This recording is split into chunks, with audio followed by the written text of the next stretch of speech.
Welcome back to Breakfast. KiwiSaver has gained 2 million members since its launch in 2007. But how much do those in the scheme know about which scheme to choose and where to best invest their money?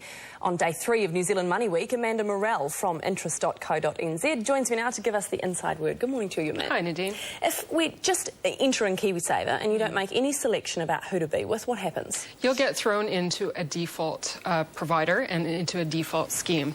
So it's a bit of a random selection which one you'll be allocated, but you can jump onto the KiwiSaver website to find out which, there's about 5 of them that they choose right now. And the most conservative funds are the default funds by nature, so you'll end up in a fund heavily invested in cash and bonds.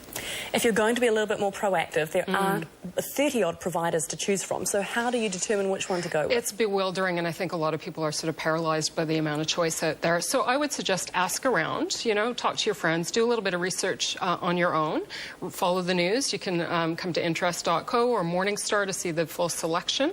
And I would zero in on a few factors, because it is pretty confusing. I'd look at fees. Don't underestimate the effect of fees. They're really huge. Level of communication you're going to get from your provider. Also, everybody wants to know how much they're going to make, in their KiwiSaver, so focus on your performance over time, not just in the last quarter or the last year.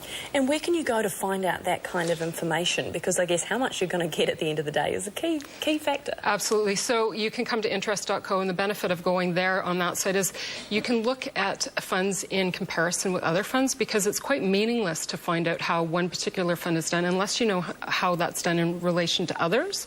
So you can do that quite easily by looking up the various types of funds: growth, conservative, balanced, aggressive, and then kind of comparing all the different funds and providers out there, how they've tracked over 5 years. You keep referring to 5 years because I guess different things can happen from year to year. That's right. Yeah, so I mean, when you're looking at the performance and the track record of your fund manager, you can't really focus on the last year, because this year's winner could be next year's loser. So you want to look for consistency in performance. So now that, it's still early days in KiwiSaver, it's only 5 years, but some traces of patterns are starting to emerge. So look. And once you're in one of those funds, how do you determine what kind of setting do you have? Do you go for the really aggressive one or the really conservative one? One size does not fit all, Nadine, in KiwiSaver, so it depends on variable factors. If you're investing in KiwiSaver for the purposes of a first-time home deposit, chances are you don't want to put yourself in a growth fund that's really highly volatile, because you could risk losing it all.